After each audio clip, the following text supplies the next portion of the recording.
앞니가 벌어진 경우에는 여러 가지 치료 방법이 있습니다.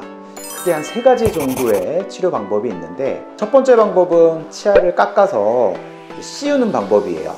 이것도 이제 세분화하면 2가지로 나눠지는데, 라미네이트 같이 치아의 앞면만 삭제를 해서 손톱 두께만큼의 그런 치아를 붙이는 방법, 아니면 크라운 치료라 해서 치아를 좀 3차원적으로 다 깎아서 우리가 모자 씌우듯이 씌우는 그런 크라운 치료, 이 2가지가 있을 것 같아요. 그래서 치아를 깎아서 치료하는 방법이 있고요. 두 번째 방법은 벌어진 사이를 레진이라고 하는 치아 색깔 나는 재료로 메우는 방법이 있습니다. 그리고 세 번째는 교정 치료를 통해서 벌어진 치아를 모아주는 거죠.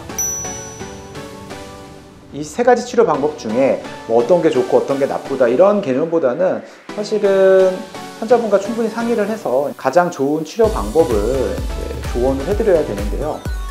공격적인 순으로만 봤을 때는 아무래도 치아를 깎는 치료가 가장 공격적인 그런 치료가 될 거고, 두 번째는 치아 교정, 그리고 세 번째는 치아에다가 레진이라고 하는 재료를 붙여가지고 그냥 그 틈을 메우는 방법, 요 순으로 될 것 같아요. 각 치료마다 장점과 단점이 있습니다. 아무래도 이제 치아를 깎는 그런 치료 방법은 굉장히 심리적일 수 있어요. 이제 인공치아, 이쁜 인공치아를 입안에다가 이제 우리가 붙이기 때문에 굉장히 연예인 같은 그런 치아들 있잖아요. 하얗고 이쁜 이상적인 모양이 나올 수 있는 반면에, 아무래도 치아를 깎기 때문에 나타날 수 있는 여러 부작용들이라든지 다시는 돌릴 수 없잖아요.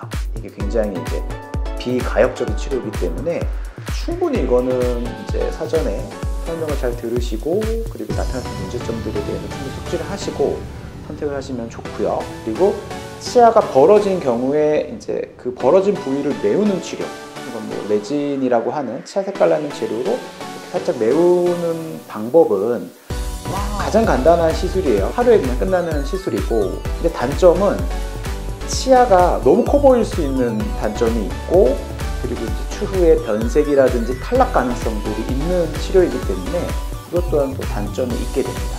그리고 교정 치료로 벌어진 공간을 메우는 방법이 있는데요. 사실 교정 치료를 우리가 고려를 할 때는 도대체 이 치아가 왜 벌어져 있는지 그 원인을 파악하는 게 가장 첫 번째입니다. 그냥 벌어졌으니까 교정합시다가 아닌, 어떤 이유 때문에 벌어졌는지를 제일 먼저 우리가 파악을 한 다음에 그것에 맞게 치료 계획을 좀 세우게 돼요. 치아를 벌어지게 하는 원인은 일단 혀가 밀어서 벌어지는 경우가 있어요.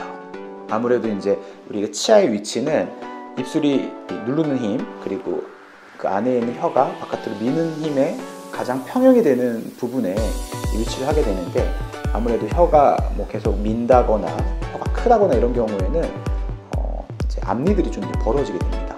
그래서 이런 케이스들은 교정을 하더라도 다시 재발될 가능성이 높기 때문에, 물론 그런 재발에 대해서도 철저하게 우리가 관리를 해야 되겠죠. 치아가 선천적으로 작아서 공간이 벌어져 있는 경우도 있어요. 그러니까 입안 공간에 아무래도 치아가 작게 되면은 빈 공간들이 좀 남을 거 아니에요. 그래서 얘가 벌어진 경우, 이런 경우에는 교정으로 접근하기보다는 좀 치아를 사이즈를 키우는 쪽으로의 접근도 좋은 방법 중에 하나입니다. 대신에 너무 많이 벌어져 있거나 그럴 때는 교정적으로 최대한 좀 모아준 다음에 그 남은 공간을 메운다거나, 아니면 우리가 치아를 좀 깎아서 씌운다거나, 이러한 방향도 우리가 충분히 고려할 수 있는 상황일 것 같아요. 그리고 위에 앞니만 벌어져 있는 경우가 있는데, 위 앞니만 벌어져 있는 경우는 아래 치아가 쳐서 벌어지는 경우가 굉장히 많이 있습니다. 그래서 이런 경우에도 무턱대고 우리가 공간을 닫아버리면은 아래 치아랑 더 많이 치게 되는 환경이 되거든요. 그러면은 닫혀지지가 않아요. 계속 벌어지게 됩니다. 치아한테도 별로 안 좋고, 교정 후에 다시 재발될 가능성이 높기 때문에 위아래 관계를 파악을 하는 것도 굉장히 중요한 포인트가 됩니다.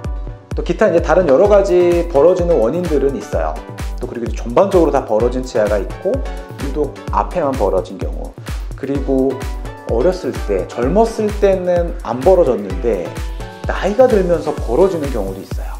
이런 경우는 보통 왜 벌어지냐면은, 우리가 나이가 들게 되면은 어금니 이런 씹는 치아들이 조금씩 마모가 되게 돼요. 그러다 보면은 어금니가 마모가 되니까 앞니끼리는 좀 더 가까워지게 됩니다. 그러다 보면은 계속 아래치아가 위에를 쳐가지고 분명히 젊으셨을 때는 잘 붙어 있었던 치아들이 이제 아래치아의 자극 때문에 이제 벌어져 있는 경우도 있어요. 그래서 이제 이런 여러 가지 원인에 따른 우리가 이제 치료 전략을 자세하게 이제 짜는 것도 중요하고, 그리고 여러 장단점들을 그래도 자세하게 또 설명도 들으시고, 환자분 입장에서는 그래도 나에게 맞는 치료가 어떤 게 가장 좋은지를 주치 선생님이랑 잘 상의를 해봐야 되겠죠. 어떤 한 치료가 무조건 좋다 이런 건 사실 없습니다. 대신에 그래도 추후에 우리가 10년, 20년 후에도 좋은 입안 환경을 어떤 치료가 그래도 잘 유지할 수 있는지를 우선적으로 파악을 하고, 그거에 맞는 치료 방향을 잘 상의해서 잡으시면은 좋은 결과가 있을 겁니다.